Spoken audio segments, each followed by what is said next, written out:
Okay, Rabbi, we've got our first caller. Let's go ahead, if you don't mind. Caller, thank you for calling in. Please state your name and where you're calling from. This is Vivian from Florida. Hi, Miss Vivian. How are you today? Great. My question is about the Crucifixion Psalm. I already know about verse 17 and that it's translated like a lion. But it doesn't make sense. It looks like it needs a verb someplace.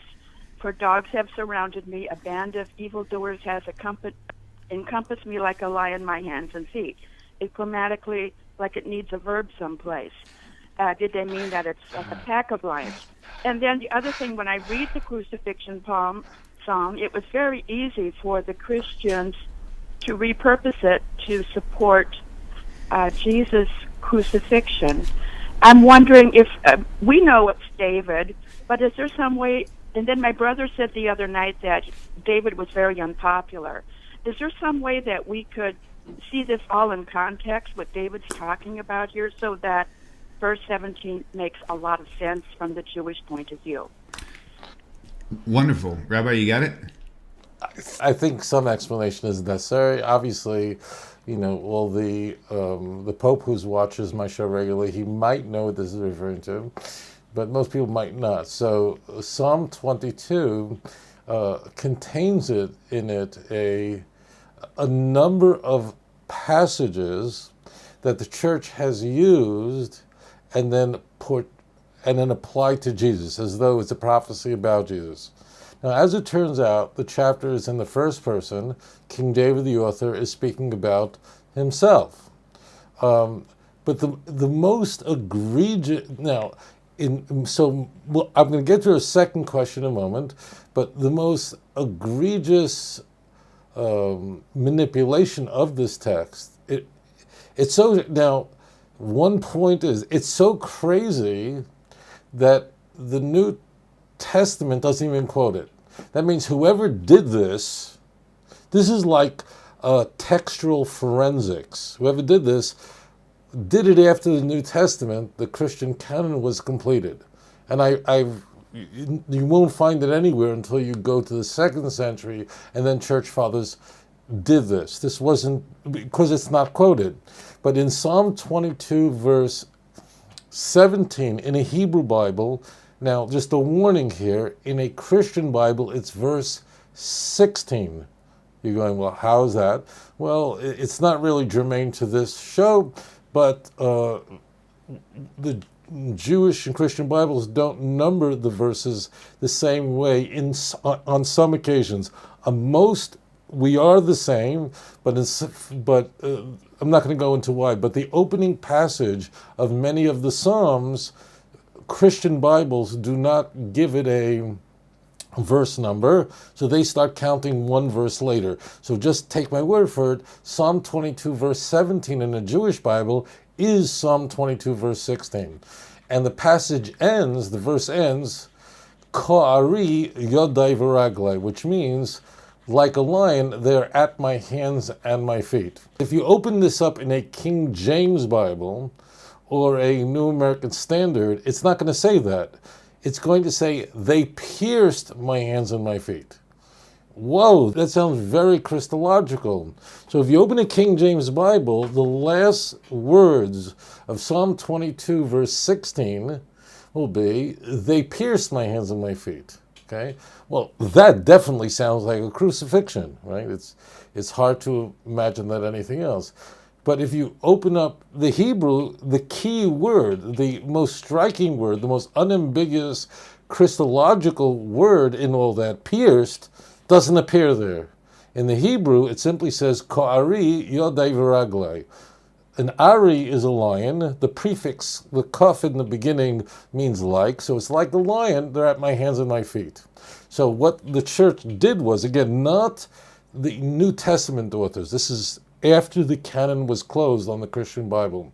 Someone later took the Hebrew, removed the word like a lion, and instead interpolated pierced, and now you have a Christian message. And then to ensure that Christians will actually buy this, So the Christians' Septuagint, and you're going, Christian Septuagint? You bet. That means the church would produce Greek translations, and they would use the word Septuagint about for Christian translations. Now, the word Septuagint is a loaded term because people think, oh, that must be the ancient Jewish translation of the Bible, but that's not true, because that ancient Jewish translation 2,200 years ago, meaning prior to the Christian century, was only the Torah. So the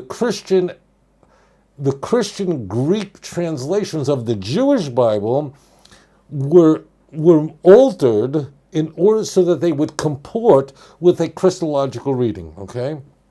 You get that? So the text really says, like a lion, they're at my hands and my feet. And then, but in the Christian Bible, this is why Christians, people go, like, are these Christians, like, why do they believe this? Because they're reading these New International Version translations. And of course, if they read this kind of stuff, of course that's the conclusion they're going to make.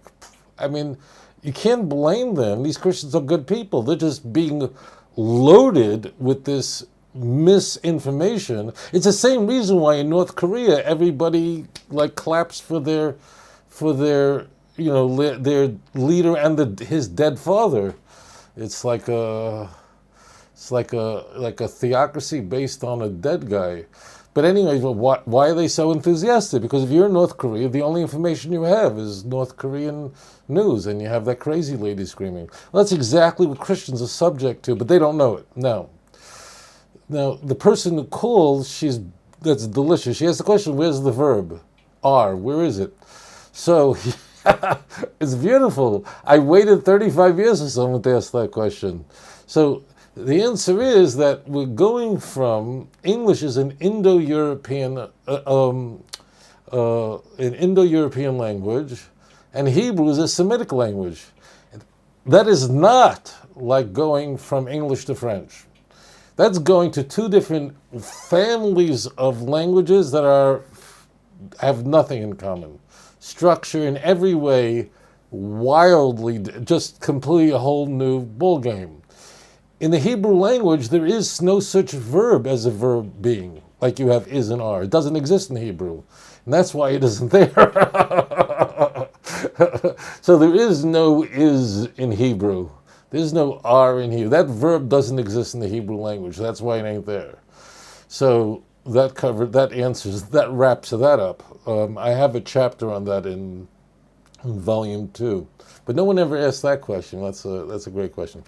I hope that in some way conveys to all of you, my dear viewers of this show, learn the Hebrew. Hebrew is really a very easy language. I'm not saying it isn't a challenge if you're an English speaker, because it is completely different. It's like, Lahavdil, Chinese, it's like, the letters, everything's different. But another way Hebrew is easy because it's a very small language, very tiny vocabulary, really, biblical Hebrew. It's because it has such a small vocabulary, it's extremely precise. And it's really a lot of roots, a whole bunch of roots. And if you know them, you'll see the same words basically coming up over and over again. And unlike the English language, which has 8,000 rules and exceptions to rules and Hebrew doesn't have that. For the most part, there is a rare, but it doesn't work that way with Hebrew. To better convey this point, let's say you're reading some writer who's using a very fancy vocabulary and you see a word that you've never seen before, okay? And if you're not sure that such words exist in the English language, which is a humongous language, watch a spelling bee contest for kindergarten kids. You ever watch that and you feel like you're a total idiot? Because these kids, they ask them, what does blah, blah, blah mean? And you're going, oh my God, this kid could spell it. Okay. But if you ever see this word, this English word, and you've never seen it before, you're not quite sure actually how to pronounce it. Is it a hard G, a soft G, a this, that? A million things. How is it properly pronounced? And very frequently, people will pronounce an English word they have never seen before incorrectly because there's so many rules and exceptions and don't ask. But Hebrew doesn't work that way. There are rare exceptions, very rare. But if you see a Hebrew word, you can be almost sure how to pronounce it. It's very, very straightforward. So, therefore, Hebrew is easy, but you need to use it like any language. It is not possible to acquire a language unless you actually employ it and use it. Okay, this question is on the same topic. The Hebrew word in there, ka'ari, isn't, we know the kaf for ka means as, but ari isn't, like. Is there, it's like as or like, got it. Is there anything else, if they were to try to interpret it with the English that's there now, is there anything else that doesn't work? I mean, like there's another verse somewhere where there's a Hebrew word used and they say this is what it means, but really I think it has to do with Psalm 22 in the Nachal Hever scroll that they found there, where it said something about the hand or something, where it's like it was misspelled, and even if it was spelled right, something about it's wrong. Let me take over. Okay, good, thank you. Please do. No, it's all right. So here's the deal. So you might be asking yourself a question. Here we have a passage in Psalm 22. The reason why it's called the Crucifixion Psalm is not just because of this verse, which had been mistranslated, but other verses in this chapter were lifted by the New Testament writers and inserted in the mouth of Jesus, or are used to describe events surrounding the crucifixion. For example, in Mark's cry of dereliction, my God, why hast thou forsaken me? So that is one of the 7 endings found in the Gospels of what does Jesus say as he's crucified, as he's about to die. So in Mark, it's, my God, why hast thou forsaken me? So then that's taken and placed in the mouth of Jesus. But David is speaking about himself, as we will see in just a moment. He's not, it doesn't even make sense Christologically, because why would Jesus be going, why did you forsake me? Jesus has already, it makes no sense. Jesus already, if we are to believe the book of Mark, we have already been told in Mark chapter 8 that Jesus predicted that he's going to suffer and be killed, suffer many things from the Jewish elders and be killed. He said that openly. So, and predicted everything else after that. So the question is, what do you mean, why did you forsake me? He's not forsaking me. This is part of God's plan. Not only that, if we are to believe what Christians tell us ad nauseum, that it was predicted in the Jewish Bible that the Messiah is supposed to suffer and die, so what the heck is he asking? Why have you forsaken me? How is that forsaking me? That's exactly what you're supposed to go through in order to be the Messiah. Muchrech leimer, which means, therefore, you see, you get yourself in trouble when you lie. This is where they get into all the trouble. If you tell the truth, you don't have a problem, right? If you're lying, then you have to be James Bond. The reason why James Bond is so interesting, the movie, is that no matter how many lies he tells, he can go through customs, he can go through anywhere he wants to, and he can lie, and he gets away, and everyone believes him. But you have to be the Gemara says, the Talmud says, a liar has to be very smart. Mark Twain said this also. If you're telling the truth, you don't have to be smart. You don't have to keep track of everything you've said. If you're telling the truth, it's going to all fit. So they get themselves in a lot of trouble. First of all, if Jesus is the second person of the triune Godhead, that means he is God manifested in the flesh. He is God, eternal God. And he isn't less God because of his humanity.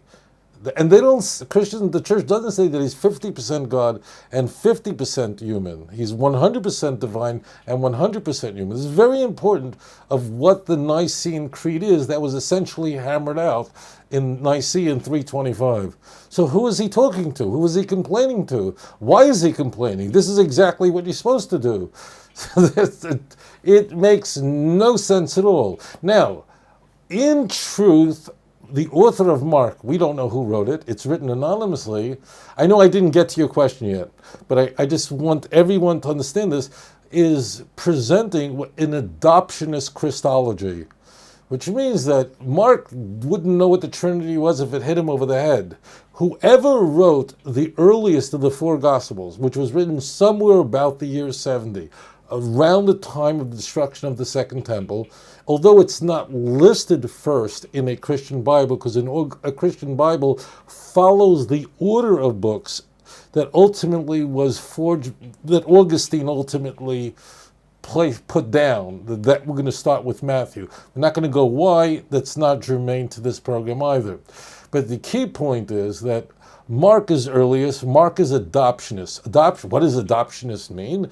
Adoptionist means that Jesus was a person and born of a mommy and a daddy, not born of a virgin.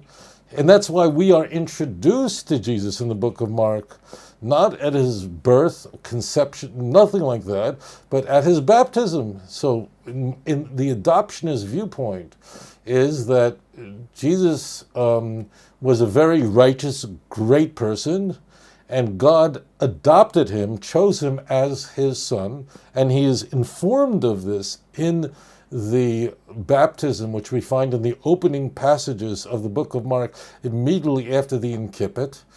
And then he was elevated and he was exalted to a very high state. Okay, that's Mark's view. That's how the author of the book of Mark that was his Christology. Now, fundamentalist Christians reject this. They have to, because the moment they concede that Mark's Christology is different than John's, which is an incarnation Christology.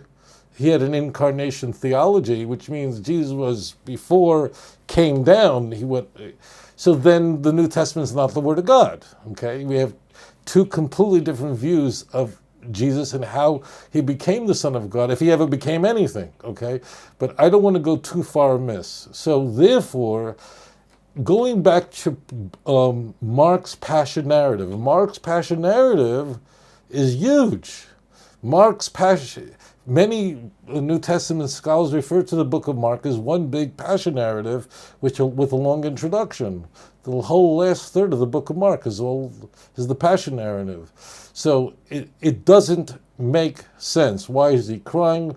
Why was weint there? Why is he crying about? What are you talking about? You just said that this is exactly what's going to happen. So of course it's happening. What are you crying? And you're God. And if you're crying to see, you're complaining. Who are you complaining to?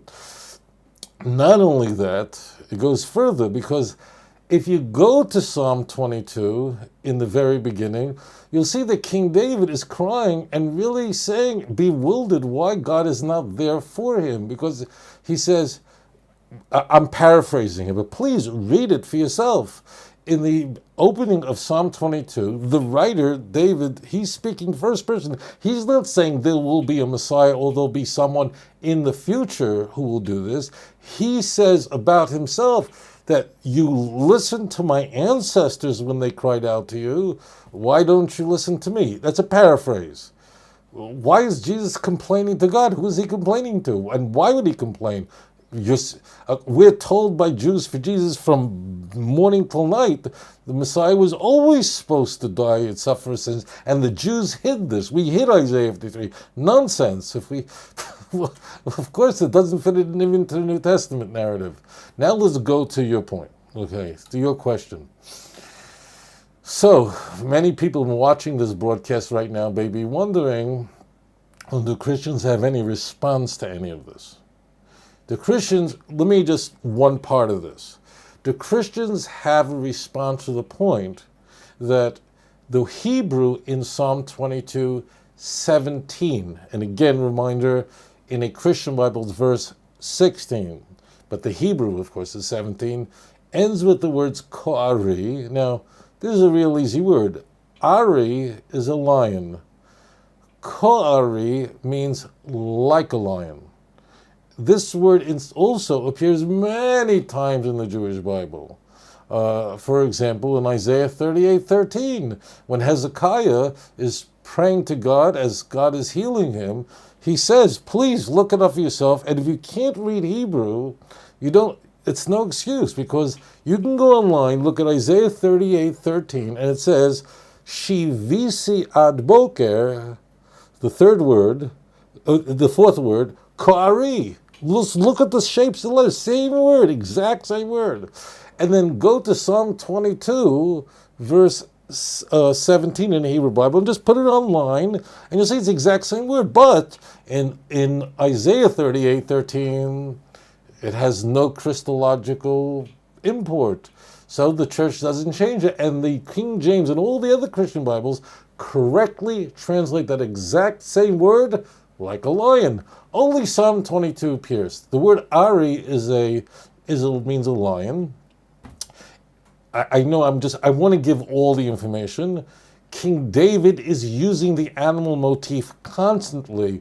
In fact, if you please go to Psalm 17, verse 11 and 12. Go even a little further in Psalm 22. You'll see he's constantly talking about animals as his enemies. Now, your question may be, do Christians have a response to this? Like, what would Jews for Jesus say? So it turns out they do. Okay? As it turns out, if you open like a Jews for Jesus pamphlets on this, like Martin Rosen, who's the founder of Jews for Jesus, his pamphlet called Yeshua, which I don't know how many they sold or gave away or whatever. So he comes up with this answer. Listen carefully. He says that it's true, granted, the word Ko'ari. Ari means a lion. George W. Bush's press secretary, his name was Ari Fleischer. Okay, so that's his first name. It's Ari, lion. Everyone knows that name. It's a man's name. And Ko'ari means like a lion. That word definitely means like a lion, Rosen says. This is not his own invention. Others have advanced this. Granted. But as it turns out, if you look at the letters Ko'ari, which is spelled how? Kaf, Aleph, Resh, Yud. As it turns out, that last letter in the Hebrew word, the Yud, there is one letter that's very close to a Yud, that almost looks like a Yud. In fact, there are no two letters that look more similar than a Yud and a Vav. The Yud being the 10th letter, the Vav being the 6th letter of the Hebrew alphabet, which has 22 letters. But if you take the Yud and you extend it down, you give it a foot, so that it touches the bottom, it then is a Vav. Here's the argument. The original word might have been not Ko'ari. The original word might have been Ko'aru, with a Vav at the end of the word. And the scribe made a mistake, and these are the nice people. Some will say the rabbis did this because they didn't want you to believe in Jesus. So the word originally, they argue, was originally Ko'aru, which they say means pierced. And then some scribe made a mistake and made it Ko'ari, which they concede means like a lion. But our Hebrew text is actually incorrect. And that's the argument that's made. Now, this is a torturous argument, obviously, because how do you change it? So a scribe in Tiberias made a mistake. I mean, how would that affect Jews in Iraq? I mean, there's a conspiracy theory all over the world. There are some Christians that are really not nice and say the Jews deliberately did this, like they hid Isaiah 53, because they didn't want people to believe in Jesus. Now we're going to go to your point. The very sophisticated Christians go, whoa, not only that. I mean, it does sound very far-fetched. What's your proof? Where's your evidence? You open up any Tanakh in the world, it says Ko'ari. Even open up a Hebrew Bible published by Christians.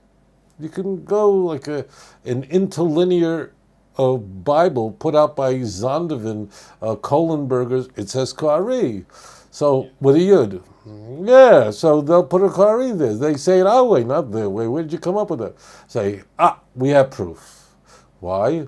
Because as it turns out, so most people, when they think about the Dead Sea Scrolls, they think of Qumran. But actually there's another discovery of scrolls of text in an area called Nachal Chever, which is, 30 kilometers from Qumran. And those are a little bit later, not as old as Qumran. Qumran goes back the 1st, 2nd, 3rd century BC, where we don't have that text. We just don't have that part of Psalms. We don't have, it's missing. We almost had it, but we don't. It means it's not there. We have parts. We have lots of Psalms, but that Psalm 22, verse 17, we don't have. But we do have Nachal Chever.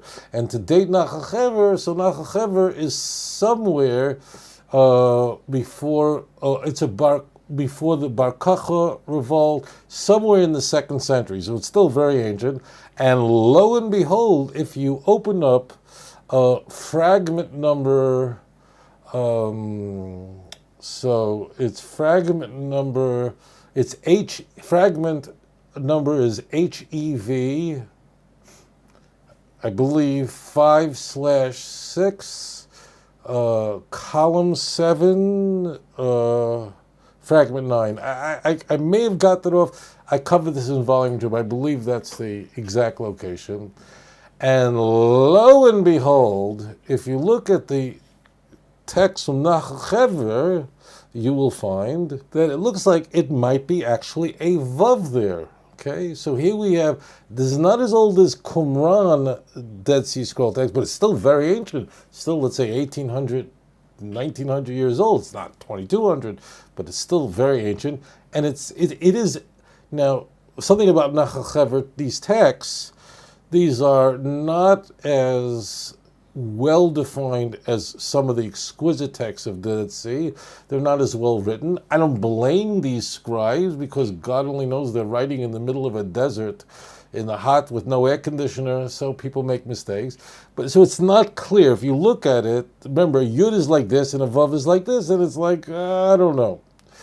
So, but what I want to do is, I want to concede the point, which means there's a disagreement, is that a Yud or a Vav? And in my volume 2, I actually have the fragment there for all to see. So, but let's just concede the point that the scribe in the word in that word wrote ko'aru, not ko'ari. Oh, so this now gives, here's your smoking gun, apparently. Because here, if that is a Vav, then they argue that means pierced. The answer to that assertion is so many, I don't even know where to begin. Let's start here.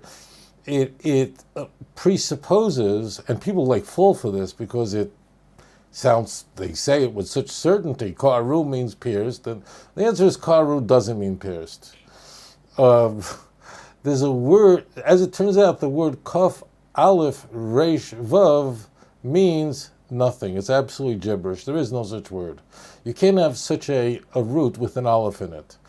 The word that they are trying to construe this text in Chever as is koru. And koru in Hebrew doesn't mean pierce or stab or any of that. That word in Hebrew will be lenakev or dakar. Koru doesn't mean that.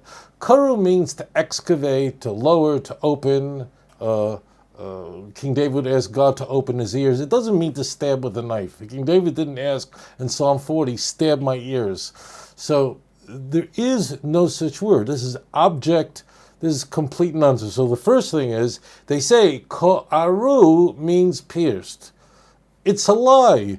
There is no. So then what happened in Nachal Chever? The answer is either it was a Yud and not a Vav. It's not easy to see, but let's for a moment say that it is a Vav. The answer is that the scribe, if it is a Vav and not a Yud, and it's really in between, that means the scribe just was a typographical, meaning he just wrote it. It's sloppily written, as anyone could see if you look at the fragment. It's an error. Now you go, how do you know it's an error? Where do you come to say it's an error? You're in an air-conditioned building in Jakarta, and you're telling him 1800 is an error? Yes, it's an error, because the whole text is filled, replete with errors. In fact, the very next word after ko'ari, or ko'aru, whatever that is, the second to last word there, they actually put in an extra hey. That means the Hebrew word should say yodai, yud dalad yud, which means my hands, yodai, my hands. But if you look in the Chever text, the Nachachaver text, there's a hey there. That hey doesn't belong there. That's a blatant error. Yud and a hey. Now the word yud, dalad, yud, hey does mean something. It means her hands. It means yodeha. So the text in Chever, it's ancient, it's true, but it was written very sloppy. And as a result of that, it's completely ridiculous. So my statement that if that was a vav, then the scribe simply was writing it. I'm not angry at him, but he just wrote it very quickly. It's an error, and the word doesn't mean it anyway. There is no such word as kaf aleph resh vav. It doesn't exist. In order to get the word they're trying to construe it to, you not only have to turn the yud into a vav, you have to extract the aleph, which the Nachachaver text doesn't do, and you have to insert a microwave oven. I'm kidding about that last part. Therefore, it's object nonsense. Let's go now back to Vivian. So I hope you got all that. I'm not trying to sell books, but it's in volume 2 of Let's Get Biblical. There's a whole chapter just dedicated to this point. Rabbi, real quick, let me insert this. If you have his 2-volume book set, look in volume number 2 on page 27, because this is one thing that was really fascinating to me as well, is seeing that you've got it illustrated in writing in a box here, or it doesn't even exist in the Hebrew language at all. So this is the question. This is it. This is the place I was hoping you would go. So page 27, volume 2. Go ahead, Rabbi. Now, the last question is, Vivian mentioned that she has someone she knows told her that King David apparently had enemies, he had problems, he had, did he have these problems where he would be screaming out to God in agony over his predicament of being rejected and hated, and the answer is of course. That's why King David is called a tzaddik.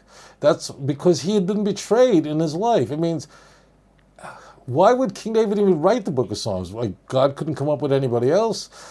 King David was betrayed throughout his life. He had every excuse to turn his back on God, and he didn't. So King David, his father-in-law, Saul, who was his predecessor, wanted to destroy him, to kill him. His son wanted to murder him. Talk about nachas. I mean, imagine your own kid wants to kill you. His friend wanted to destroy him. King David, at every turn, had enemies. And the enemies were people who were his friend, his kid, his father-in-law, people who, his own wife mocked him. So and please read the context. Go back to chapter 17, 18. King David is all talking about how the difficulties and the challenges of his life, and he's crying out to God for help. And this all comes to an explosion of the most ecstatic chapter in the book of Psalms, perhaps, and that's Psalm 23. Everybody knows that. What's Psalm 23? The Lord is my shepherd. What is that chapter about? It's beautiful. That's the next chapter. Everybody knows Psalm 23, that King David ultimately says, despite all the vicissitudes that he has faced, despite the fact that he has endured so much, despite the fact that he might have thought that God was nowhere to be found, even though he walks in the valley of death, even though he's in the shadow of horrors, that he relies on God, and his source of comfort is from God, and both God's staff and his rod both comfort me. What does it mean, staff and rod? Shiftecha v'shantecha, what does that mean? Well, the staff is the thing that you hold yourself up like a cane. The rod is something that you're beaten with. So therefore, King David said, no matter what happened, I knew that God was with me. He's set a table before me. So that's the whole story of King David. That's why he is so amazing, because although he endured all these difficult times, how easy it is for you, the viewer, think of the worst time of your life, when everything was going wrong, when the people who were supposed to protect you hurt you, turned their back on you, weren't there for you, as happened to King David. In fact, I don't think any of you could say that you went through what King David did, and if you had gone through what King David did, where so many have hurt you, would you still rely on God? Would you walk away from your faith? Hopefully not. But King David is an emblem, is a paradigm of someone who remained faithful to God despite the vicissitudes. So King David is speaking about himself. If you look at the chapter, just read it from the beginning, we don't have a God-man speaking, because he's actually not complaining, but he's going, like, why aren't you there? Why aren't you listening to me? You did answer my ancestors' prayers. What? God is like asking himself a question? Insane. So none of this makes sense. The text was altered in order to make it appear Christological. This alteration of the text is then inserted into editions of Greek translations by most famously Origen and others, Lucerne and so on. And then it appears when you order on Amazon, you order a Septuagint with an English translation, it'll say pierced. But some of the good Christian Bibles, Christian translations that are more honest, like let's say the New Revised Standard Version, in the footnote will tell you that in the Hebrew it says like a lion, because they're a little bit more responsible than the King James. So there's your answer. The answer is, how do you play with my Bible? If you read it, it's delicious, it's beautiful.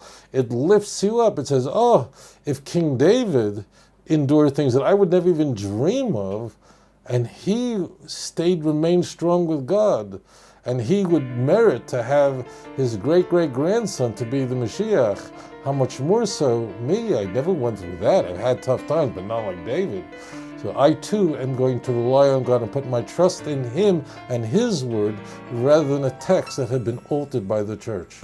אדון עולם אשר מלך בטרם כל יציר נברא ועת נעשה בחפצו כל אזי מלך שמו נקרא ואחרי ככלות הכל לבדו ימלוך נורא והוא היה והוא עובר והוא יהיה בתפארה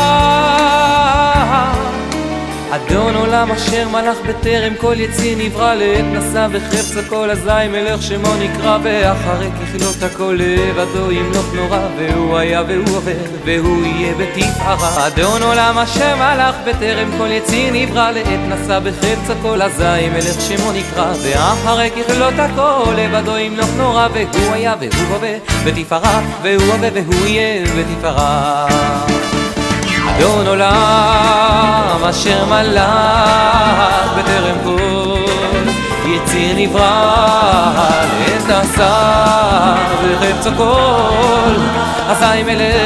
אזי מלך שמו נקרא ואחרי ככלות הכל לבדו ימלוך נורא והוא היה והוא עובר והוא יהיה בתפארה אדון עולם אשר מלך בטרם כל יציר נברא לעת נשא בחפץ הכל אזי מלך שמו נקרא ואחרי ככלות הכל לבדו ימלוך נורא והוא היה והוא עובר והוא יהיה בתפארה אדון עולם אשר מלך בטרם כל יציר נברא לעת נשא בחפץ הכל אזי מלך שמו נקרא ואחרי ככלות הכל לבדו ימלוך נורא והוא היה והוא עובר בתפארה והוא עובר והוא יהיה בתפארה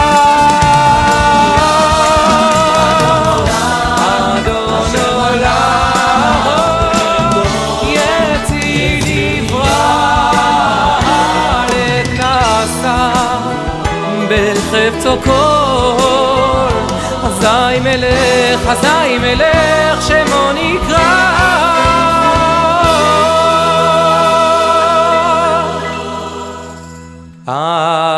אדון עולם השם הלך בטרם כל יציא נברא לעת נשא בחפצה כל הזי מלך שמו נקרא ואחרי ככלות הכל לבדו ימלוך נורא והוא היה והוא הווה והוא יהיה בתפארה אדון עולם השם הלך בטרם כל יציא נברא לעת נשא בחפצה כל הזי מלך שמו נקרא ואחרי ככלות הכל לבדו ימלוך נורא והוא היה והוא הווה בתפארה והוא הווה והוא יהיה בתפארה והוא היה והוא הווה בתפארה והוא הווה והוא יהיה בתפארה